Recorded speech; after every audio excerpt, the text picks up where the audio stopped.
Siendo Sofía.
Buenas tardes.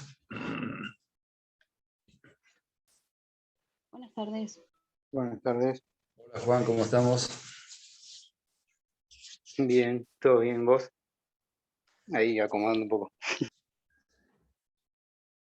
Bueno, somos cada vez menos, ¿eh? Ya en esta época estamos todos. Hola Elisa, ¿cómo le va? Buenas tardes, ¿cómo está, doctor? ¿Todo bien? Estamos todos repodridos ya en esta época, ¿no? Sí, un poco. Se hace, al fin de año se hace largo. se hace un chicle. Y para nosotros el fin de año es tremendo, porque se nos juntan las últimas clases con los parciales, con los recuperatorios. Oh, es tremendo, pero bueno, es lo que hemos elegido, ¿qué va a ser? ¿Eh? Bueno, hoy también la clase va a ser corta, discúlpenme, pero estos últimos martes a las 4 estoy complicado, así que tengo que terminar un rato antes de las 4. Igualmente el tema que nos toca, o los temas que nos tocan hoy, son realmente cortitos y bastante... Hola, Matías, ¿cómo le va? Hola, profe. Hola, profe, ¿cómo anda? Buenas tardes. Bien, ¿Todo bien. bien? ¿Eh? No le entendí lo que me dijo. Que buenas tardes, que cómo andaba. ¿Qué tal? ¿Cómo estás? Bien, bien. Bueno, son temas cortitos porque son subsidiarios de otros, así que es algo que lo tienen que entender fácilmente porque van a ver que son reglas que se remiten a otros lados que ustedes ya han estudiado. Hoy tenemos que ver, estamos en la clasificación de obligaciones, ¿no?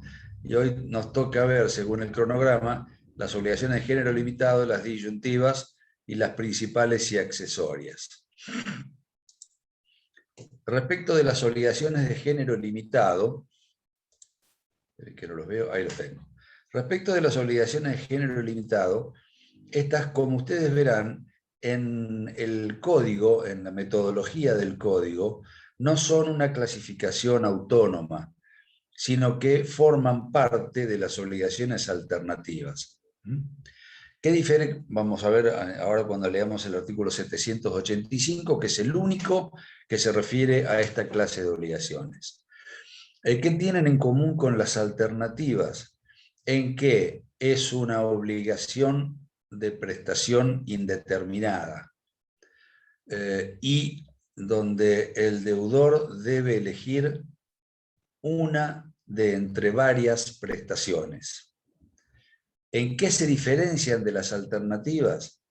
En que en las alternativas el género es ilimitado, es decir, no hay ninguna restricción al género. Una obligación alternativa puede ser, cumpliré dentro de 30 días con la entrega de determinado bien, o con la realización de determinado hecho, o con la abstención de realizar determinado hecho, o lo que fuera, lo que pacten las partes. En cambio, en las obligaciones de género limitado, el género se limita. Y es entonces una obligación de prestación indeterminada, pero la elección debe ser realizada dentro de un cierto número de prestaciones determinadas. Hola Juan, buenas tardes, ¿cómo le va? Dentro de un cierto número de prestaciones determinadas. Una obligación de género limitada sería, te vendo uno de los caballos que están dentro de este corral. Entonces fíjense cómo se acota la elección. En el corral hay 10 caballos y quien fuere, ahora vamos a ver quién, tiene que elegir uno de entre esos 10. En cambio, en las obligaciones alternativas, el género es ilimitado. Hola Lucía, buenas tardes, ¿cómo le va? Les decía, el artículo 785 es el último artículo de la sección tercera que se refiere a las obligaciones alternativas. Definidas las obligaciones alternativas en el 779, que dice: la obligación alternativa tiene por objeto una prestación entre varias que son independientes y distintas entre sí. El deudor está obligado a cumplir una sola de ellas. Y el último artículo de esta sección, que es el 785, dice, obligaciones de género limitado. Las disposiciones de esta sección se aplican a las obligaciones en las que el deudor debe entregar una cosa incierta, pero comprendida dentro de un número de cosas ciertas de la misma especie. De tal manera, entonces, para marcar bien similitudes y diferencias, ambas son obligaciones de prestación indeterminada. Las alternativas, las prestaciones puestas en alternativa pueden ser de especies distintas, como yo les daba en el ejemplo de hoy, o pueden ser todas de dar, o todas de hacer, o todas de no hacer, o algunas de dar, algunas de hacer y algunas de no hacer. Y la elección se realizará entre esas distintas clases independientes y autónomas de prestaciones posibles. En cambio, las de género limitado, si bien son obligaciones de prestación indeterminada, pero todas las prestaciones deben ser de dar. No puede mezclarse prestaciones de dar con prestaciones de hacer. Todas deben ser de dar. Y toda esa alternatividad debe ser de la misma especie. Por eso les daba yo el ejemplo. Te vendo uno de los 10 caballos que están dentro de este corral. ¿Está claro? No dice más nada del artículo, lo único que dice que las disposiciones de esta sección se aplican a esta especial. Hola Matías, ¿cómo lo saludé ya? Matías, no recuerdo. Sí, creo que ya lo saludé. ¿Cómo estás? Las disposiciones de esta sección, es decir, subsidiariamente se aplican las reglas de las obligaciones alternativas. Fundamentalmente en cuanto a qué? En cuanto a quién realiza la elección de la prestación que se deberá cumplir, porque recuerden, bueno, no lo dije, pero es obvio, el deudor debe cumplir con una de las prestaciones distintas, tanto en las alternativas como en las de género limitado. El deudor se libera cumpliendo una de las varias prestaciones. Entonces, las reglas a las cuales remite este artículo 785 fundamentalmente son respecto de quién debe hacer la elección y qué pasa cuando la elección haya recaído sobre una prestación que a la postre se hace imposible. Con culpa o sin culpa del deudor, o por responsabilidad del deudor o por responsabilidad del acreedor. Rápidamente, remitiéndonos al artículo 780 y 781, si la alternatividad es regular, la alternatividad es regular cuando el que debe elegir es el deudor, y la alternatividad es irregular cuando el que debe elegir es el acreedor.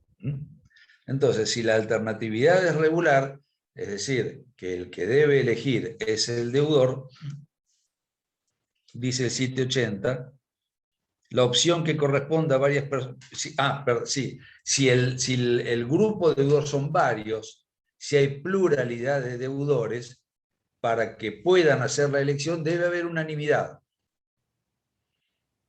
No es por mayoría.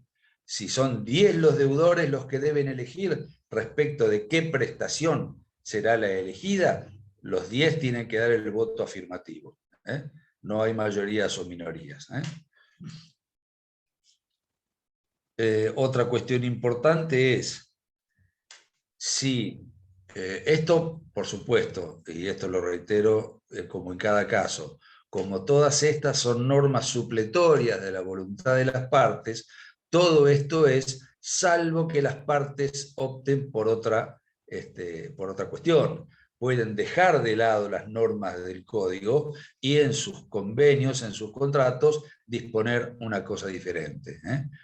Por eso dice el artículo 780, si la parte a quien corresponde la elección no se pronuncia oportunamente, la facultad de opción pasa a la otra. Si esa facultad se ha deferido a un tercero y este no opta en el plazo fijado, corresponde al deudor designar el objeto del pago. Por lo tanto, el deudor o el grupo de deudores, si se ha fijado un plazo para la elección, pasado ese plazo, pierde el derecho a elegir y ahora quien elegirá será el acreedor. Si se ha convenido entre acreedor y deudor, o entre acreedores y deudores, que la elección la deberá realizar un tercero, si el tercero no elige en el plazo acordado las partes, entonces vuelve el derecho al deudor para elegir. El deudor o el grupo de deudores decidirá el objeto del pago. Y el artículo 781 y 782 disponen, tanto sea para los casos de alternatividad regular, es decir, cuando el que debe elegir es el deudor, como para los casos de alternatividad irregular, 782, es decir, cuando el que debe elegir es el acreedor, ¿qué pasa cuando las prestaciones puestas en alternativa alguna de ellas se hace imposible? Por responsabilidad del deudor, por responsabilidad del acreedor o por caso fortuito. En cuyo caso ustedes ya se están dando cuenta que si ocurre el caso fortuito, la obligación se extinguirá. Si todas las prestaciones se hacen imposibles por caso fortuito, entonces la obligación se extingue.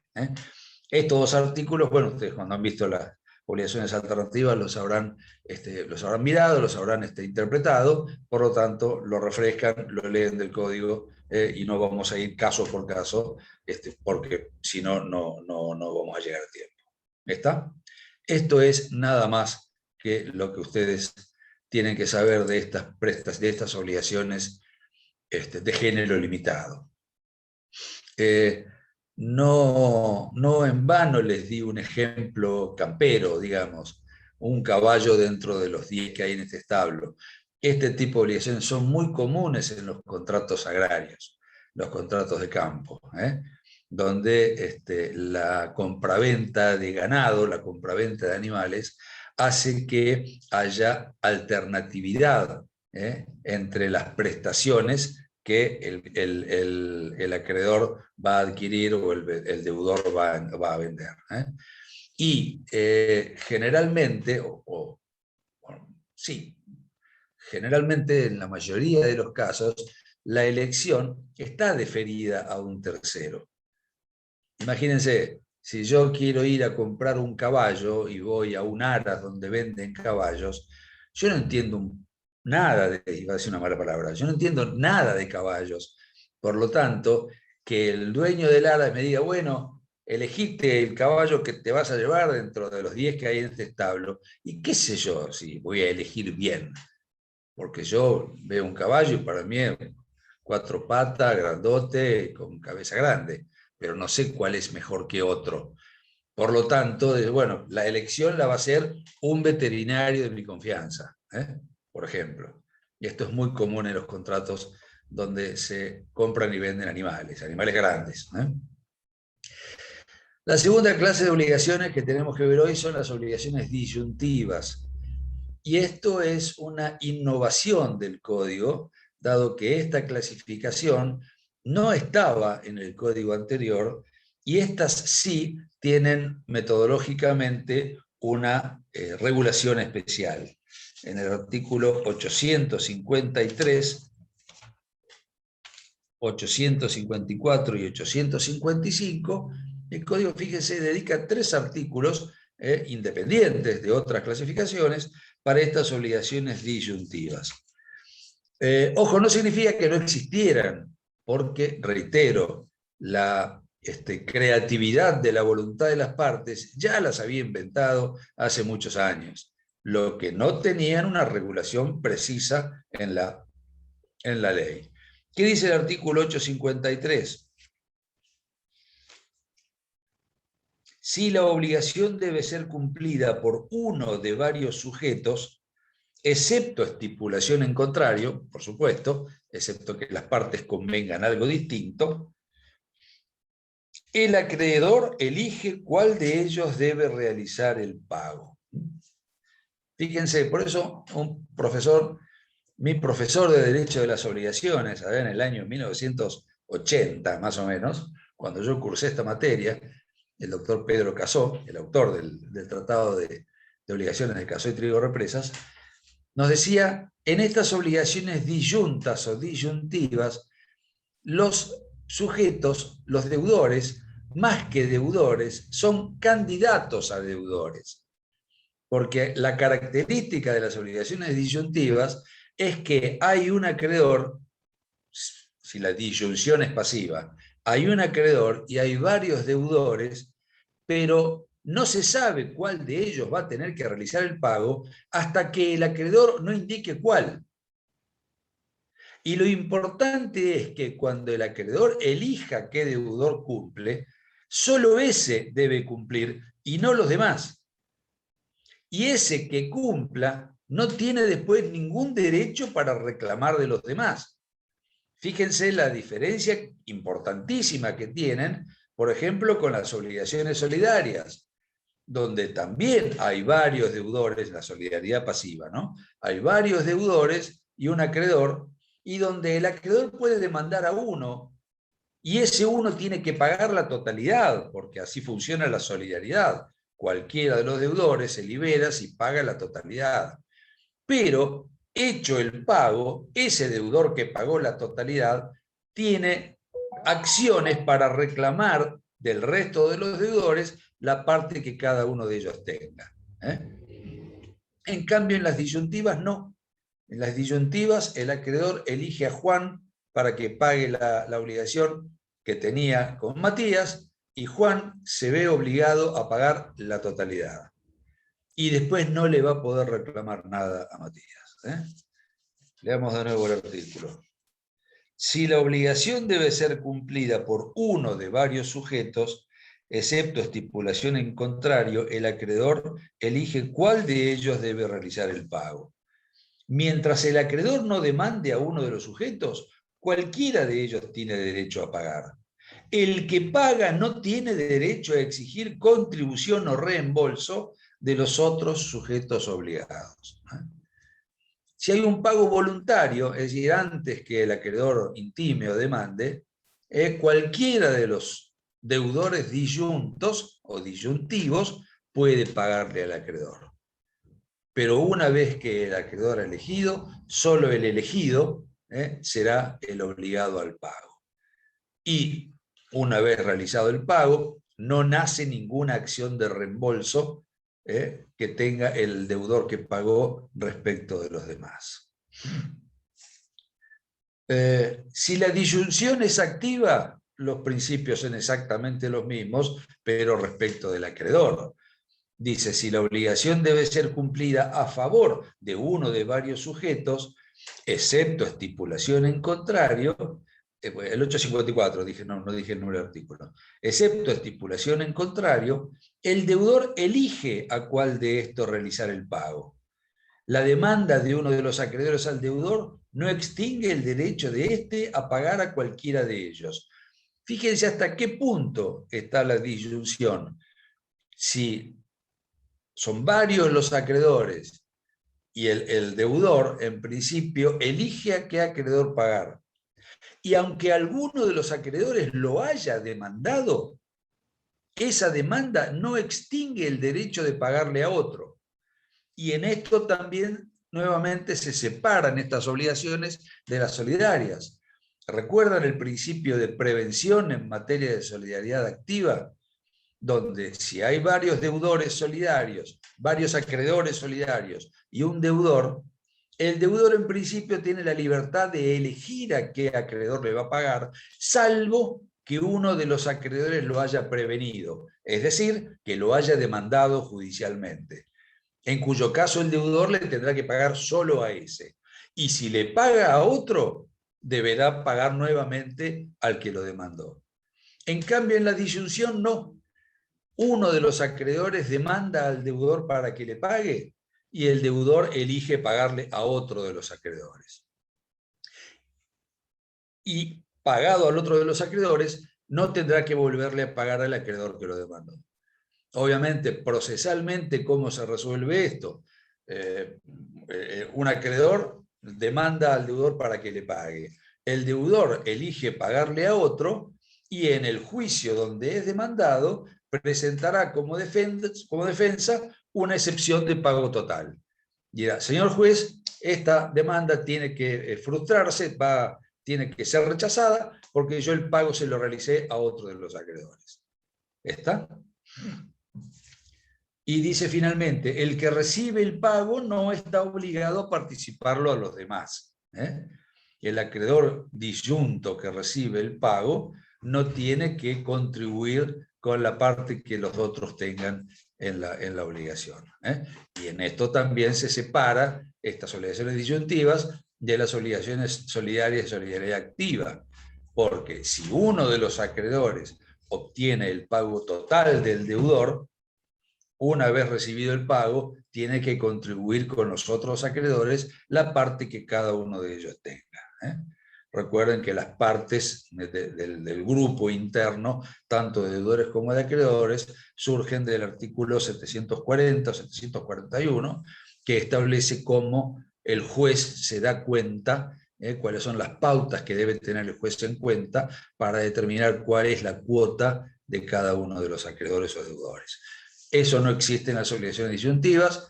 El deudor que pagó la totalidad a uno de los acreedores, ese acreedor se queda con lo que cobró.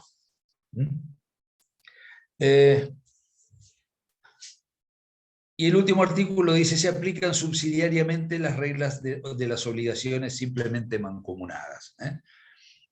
Si hay alguna situación que no ha sido prevista en el convenio, donde se pactó una obligación disyuntiva, bueno, habrá que analizar subsidiariamente las reglas del código respecto de las obligaciones simplemente mancomunadas. Ustedes dirán, ¿y qué ejemplo tenemos de obligaciones disyuntivas en la realidad? Bueno, por ejemplo, las cuentas bancarias a orden recíproca. Una cuenta corriente a orden recíproca, donde dos personas son titulares de la cuenta corriente bancaria y cualquiera de las dos tiene libertad para librar cheques de los fondos que haya en esa cuenta. Eso es una obligación disyuntiva. Si ese cheque librado por uno de los deudores no tiene fondos, el acreedor, con el cheque rechazado, podrá promover la ejecución contra cualquiera de los dos titulares de la cuenta. Él va a elegir a qué deudor iniciarle la demanda. Y ese deudor tendrá que pagarle. Y lo que pague ese deudor no se lo podrá reclamar, no le podrá reclamar la parte que pudiera tener el otro codeudor a orden recíproca. Ese es un ejemplo clásico, quizás el más conocido, de obligaciones disyuntivas en la realidad comercial. Y por último, las obligaciones principales y accesorias.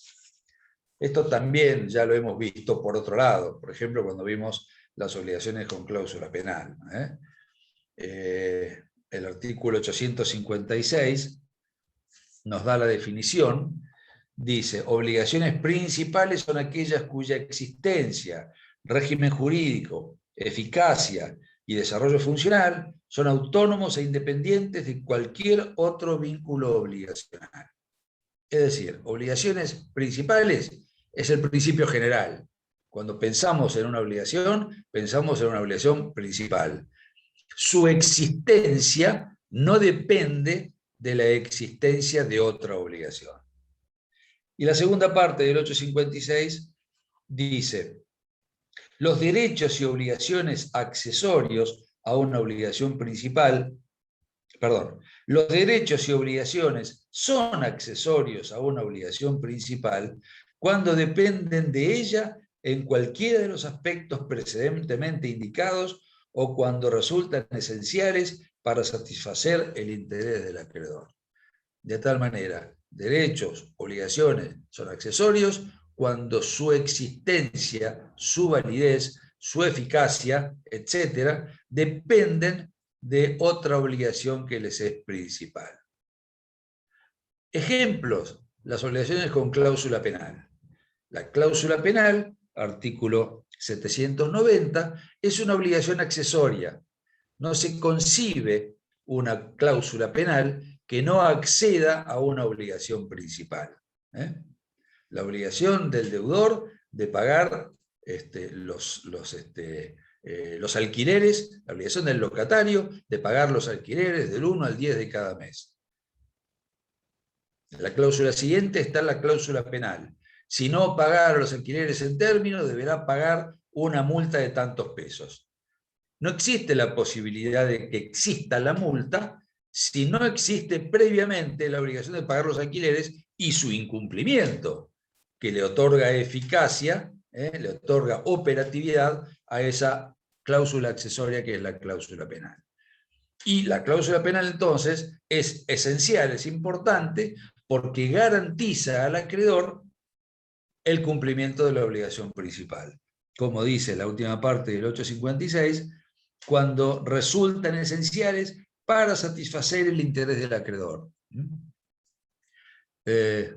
Si no existiera la cláusula penal, el acreedor carece de una garantía importante como para cobrar los alquileres, porque esa presión que está ejerciendo sobre el deudor, convenciéndolo al deudor de que le conviene cumplir en término y no tener que pagar una multa que es mucho más onerosa. ¿Está? Otro ejemplo, las obligaciones que surgen del contrato de fianza. Artículo 1574. La fianza, es decir, la existencia de una obligación respecto de la cual el deudor es un tercero separado de los sujetos de la obligación principal, también es esencial para garantizar la mayor eficacia de cumplimiento de la obligación. Muy común en los contratos de locación. Prácticamente no existen los contratos de locación, sobre todo de inmuebles, donde no exista, además del deudor principal, del locatario, un fiador que vaya a garantizar que el locatario va a cumplir con el pago de los alquileres y con el resto de las obligaciones que surgen del contrato de locación. Entonces, el acreedor tiene la ventaja de que si no paga el deudor, tiene otro patrimonio probablemente más solvente que el del deudor, que es el del fiador, donde poder ejecutar la obligación incumplida. Pero la fianza también es accesoria porque no se la concibe de manera autónoma. Necesitamos una obligación principal, la obligación de dar sumas de dinero que consiste en el pago del alquiler, para que pueda existir esta obligación accesoria, que es, en el caso de que la obligación principal no se cumpla, entonces adquiere operatividad la fianza como obligación accesoria. Otro ejemplo es el cargo. El cargo, que es una de las modalidades de los actos jurídicos, junto con la condición y el plazo, regulado, y ustedes esto lo han visto en parte general del derecho civil seguramente, en el artículo 354, que dice: el cargo es una obligación accesoria impuesta al adquirente de un derecho. No impide los efectos del acto, excepto que su cumplimiento haya sido previsto como condición suspensiva, ni los resuelve, excepto que su cumplimiento sea estipulado como condición resolutoria. En caso de duda, se entiende que tal condición no existe. Entonces, el cargo es una obligación accesoria que se le impone al que adquiere un derecho. Ejemplo: te dono mi biblioteca para que los alumnos de la Facultad de Derecho puedan consultar los libros que allí existen. La obligación principal es la que surge de la donación de la biblioteca. Pero hay una imposición al que adquiere ese derecho, al donatario, al que recibe la biblioteca, que se le impone el cargo de tener que recibir a los alumnos de la Facultad de Derecho para que puedan consultar los libros. No se concibe un cargo como obligación autónoma, sino que el cargo, como es un accesorio como es la imposición de una obligación al que adquiere un derecho que surge de otra obligación, por eso se la considera una obligación accesoria.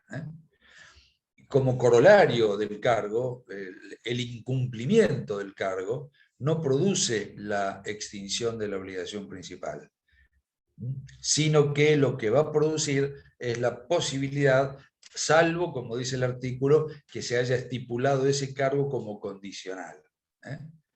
Si el cargo se puso como condición, entonces sí, si es una condición suspensiva, nunca adquirirá eficacia. Si es una condición resolutoria, se resolverá la obligación, o se resolverán los derechos que se adquirieron. Te dono mi biblioteca siempre que permitas que los alumnos de la Facultad de Derecho consulten los libros. Si no permitís eso, vuelve la biblioteca a mi patrimonio. Ahí es un cargo, pero puesto como condicional. El incumplimiento del cargo produce la resolución del derecho que se había adquirido. Si no es impuesto como condicional, digamos que el adquirente del derecho puede incumplir con el cargo y se queda con la biblioteca. Pero el que le otorgó ese derecho tiene la posibilidad de demandarlo por los daños y perjuicios que el incumplimiento del cargo le haya provocado. ¿Está?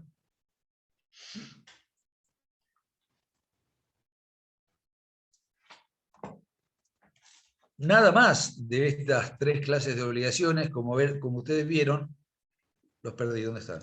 Estoy tocando, están. Como ustedes vieron, son prácticamente clases de obligaciones que se refieren a otras clases que son más importantes. Y son tanto más importantes las obligaciones a las que se refieren, que fíjense, algo que omití decirles al principio, cuando hablamos de las obligaciones de género limitado, las obligaciones alternativas. Una vez que se hace la elección, ya sea una obligación alternativa o una obligación de género limitado, la obligación deja de ser alternativa, deja de ser de género limitado y se convierte en la obligación de dar una cosa cierta o en una obligación de hacer, si la prestación en la alternatividad era de hacer, o en una de no hacer, si se eligió la de no hacer. Por eso yo les dije en su momento, las obligaciones de dar cosas ciertas son de las más importantes, porque en todas las obligaciones de dar cosas, en algún momento se convierten en obligaciones de dar cosas ciertas. Por eso son si bien hay que estudiar, hay que saber todas, obviamente, pero hay que saber más que todas las de dar cosas ciertas. Porque siempre las obligaciones de dar se van a remitir a las obligaciones de dar cosas ciertas una vez que se ha hecho la elección en las alternativas, la opción en las facultativas, la elección en las de género limitado, etcétera, etcétera, etcétera. ¿Está más o menos claro? Clase cortita, intensa. ¿Alguna pregunta? ¿Alguna duda que les haya quedado? Lean, esto es todo código, lean el código, los artículos del código, y si les agarra alguna duda, casen los libros, que no muerden, y Pizarro seguramente que se los va a aclarar la duda. Bueno, si no hay preguntas, los libero. Hoy playa no hay un viento, está horrible el día. Profe. Sí, una pregunta. Que pregunten primero. Bueno, solo Lisa. quería preguntar y confirmar la fecha del examen, doctor, si lo tiene. No la tengo todavía, no Ah, la tengo todavía. El doctor Lustonó no nos ha informado la fecha del examen. Pero, a ver, esperen que yo tengo el cronograma por acá. Las clases terminan, creo que el 3 de diciembre, ¿no? A ver. Sí, creímos entender que era el 6. El 9 de diciembre es la última clase. Jueves 9 de diciembre es la última clase. Y según el cronograma que nos pasó Lustonó en su momento, dice el segundo parcial será en la fecha a designar por la Secretaría Académica. Así que bueno, va a ser después del 9 de diciembre, calculen 9, 10, 11, 12, 13, 14, y podrá ser alrededor de mediados de diciembre, y el recuperatorio antes de Navidad, obviamente. Navidad, ya estamos pensando en Navidad, es una cosa de locos. Parece mentira. Antes de Navidad. Pero bueno, métanle pata, ustedes han llegado acá. Piensen que en agosto había inscriptos en estas dos comisiones 160 personas. Y ustedes y algunos más, porque creo que son 14 los que han quedado, han llegado hasta acá. Por favor, métanle pilas y que no hayan desperdiciado. Bueno, nunca se desperdicia porque algo les habrá servido. Pero aprueben este segundo parcial o el segundo recuperatorio. Hagan un esfuerzo importante, de todos modos, de todos modos. Puede ocurrir que no aprueben el parcial, que no aprueben el recuperatorio. No por eso se me depriman, no por eso se tiren abajo. Si ustedes conscientemente han estudiado la materia, bueno, tienen después la posibilidad de darla libre, de cursarla nuevamente. Serán 4 meses que se les demorará la cuestión de avanzar en la carrera. Tampoco es la muerte. Por eso vayan a dar el examen. El examen va a ser con la misma modalidad que el anterior. Calculo que va a ser ya los últimos exámenes virtuales que tomaremos, ya los del año que viene. No sé si les dije, en enero empieza el curso de daños, que es correlativa de esta, y ya me avisaron que los exámenes y las clases van a ser presenciales. Así que para ustedes que son mis alumnos y que cursen daños, bueno, nos podremos estrechar la mano, cumpliendo con determinados protocolos, pero saldremos de estas pantallitas inmundas que ya me tienen tan repodrido. Les reitero, les decía, vayan al examen estudiados, pero tranquilos, sabiendo que no están al borde del abismo y que es una posibilidad que no nos convenzan que saben la materia. Porque no la saben o porque en la emergencia se les borra todo por los nervios. Escalante, a vos te hablo. Por eso vayan tranquilos, vayan tranquilos. Sí. Desarrollen lo que saben, porque si han estudiado, lo saben. Nosotros no preguntamos más que lo que decimos en clase. No les vamos a salir con una cosa muy capciosa. Absolutamente, no hay mala fe de parte de los profesores. Por eso yo, qué sé yo, bueno, yo soy de otra época ya, y cuando veo los centros de estudiantes que dicen nosotros defendemos los derechos de los alumnos, ¿por qué pareciera que los alumnos y los profesores son como los locadores y los locatarios que están en permanente guerra? Estamos todos del mismo lado, estamos todos estudiando universalmente una ciencia. Yo no veo los derechos de los estudiantes.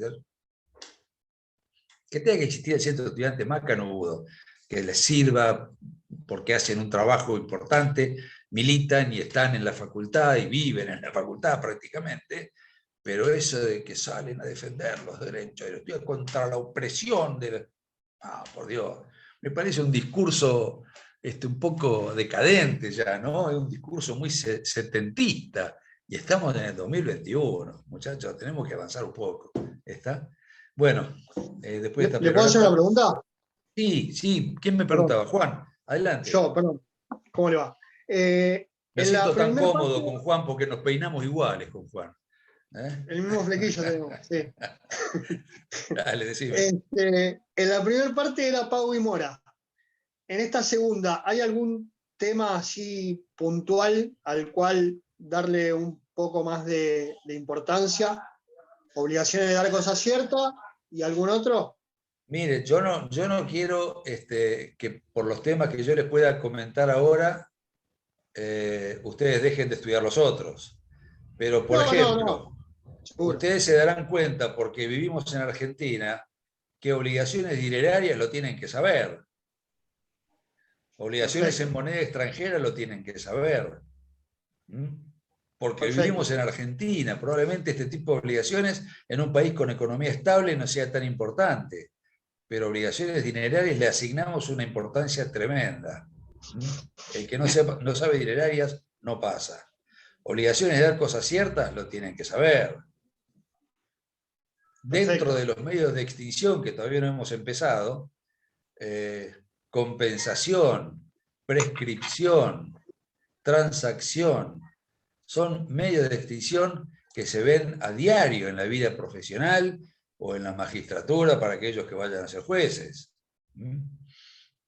Pueden no saber obligaciones disyuntivas, pueden olvidarse que el cargo es una obligación accesoria, pero no pueden desconocer cuáles son las clases de intereses. ¿Qué opción tiene el deudor de una obligación en moneda extranjera? Si esa opción es de orden público o puede ser renunciada por las partes. Esas cuestiones son habituales de todos los días en la vida del abogado, en la vida del juez. Por eso ese tipo de cosas lo tiene que saber. Y las obligaciones de dar cosas ciertas, porque como un embudo, reitero, todas las obligaciones de dar cosas terminan siendo en algún momento una obligación de dar una cosa cierta. Muchas gracias. Eso. Y prescripción también. Prescripción también. Miren, lo primero que uno le pregunta a un cliente cuando le trae una demanda, lo primero que uno se fija como abogado, si le traen, che, mirá, me chocaron, quiero iniciarle un juicio de daños al que me chocó y a la compañía de seguros. La primera pregunta que le decimos después de buenas tardes es, ¿cuándo fue el choque? Para contar el plazo de prescripción. Si pasaron más de 3 años, no vale la pena iniciarlo, porque ya está prescripto. Prescripción liberatoria, después como ustedes estudian derechos reales, le van a dar mucha bola a la prescripción adquisitiva, pero a nosotros la prescripción liberatoria es esencial. Esencial, es tan importante como el pago. Nosotros le asignamos a la prescripción la misma importancia que al pago, a la mora, a los efectos de las obligaciones. Más o menos esos serían los temas vedette de esta segunda parte. Pero no me descuiden de los otros tampoco, porque pueden ser objeto de pregunta. Y por ahí los otros los pueden salvar, qué sé yo. Si anduvieron más o menos en prescripción y yo te meto la daga hasta el fondo y te digo, bueno, hablame de las obligaciones disyuntivas, zafás por ahí el examen si sabes disyuntivas. Piensen que, y esto es así, a medida que ustedes no van, por lo menos en mi modalidad de tomar examen, si yo pregunto un tema grosso y ustedes no lo saben, y cada vez voy preguntando más difícil. No es al revés. Cada vez voy preguntando. Los alumnos que supieron bastante mal mora, y bueno, se los fue apretando con cosas más difíciles para ver si zafaban del examen, no con cosas más fáciles. Por eso estudien todo, pero sepan que los que les he mencionado son ineludibles que los tienen que saber. ¿Quedamos, muchachos? ¿Y chicas? Sí, profe. Yo quería... Bueno, muchas gracias. Yo quería- El martes que viene no van a contar con mi grata presencia porque voy a estar dando una charla sobre arbitraje en el Colegio de Abogados de Necochea, justo martes a esta hora. Así que me van a tener que cubrir algún otro profesor. Así que si ven una cara distinta a la mía... Ah, no, perdón. No, es el miércoles que tengo que ir. No, el martes estoy. Me van a tener que aguantar a mí. No zafan. Nos vemos el martes. Hasta luego. Nos vemos, profe. Chao. Adiós. Profe, gracias.